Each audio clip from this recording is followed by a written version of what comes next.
Hello my legend modders and welcome to another box time review video. This time it will be something different from my usual models. It will be Dodge Charger from famous movie Fast and Furious with just a Don Toretto classic Vin Diesel. As you can see here we have all plastic parts and of course manual. After that, let's move to the body itself. Here you can see a few nice details and underneath details on the bottom part of the car, and it looks pretty nice. Wheels, of course. And here's some chrome parts like discs, of course engine parts as well, and some other details for the engine. Here you can see chrome parts again, the front and the brakes. Here you can see nicely detailed engine, like almost like a one sprue it's for the engine. Dashboard, here's some other details for the wheels and braking discs.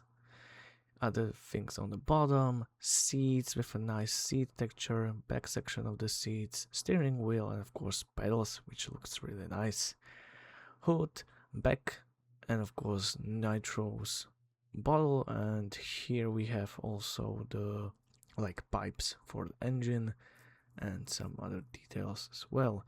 Now we can move to the manual. Here you can see how it looks like, again colorful like on almost other Revell models. Here you can see decals, dashboard decals, initial decals, nose, and some others. After that, let's move to the manual itself. We started making the engine, as you can see, seats, adding additional details to the steering wheel and the dashboard, making pedals, adding clear parts as well. We have them here also because of the windows, adding another details to the front.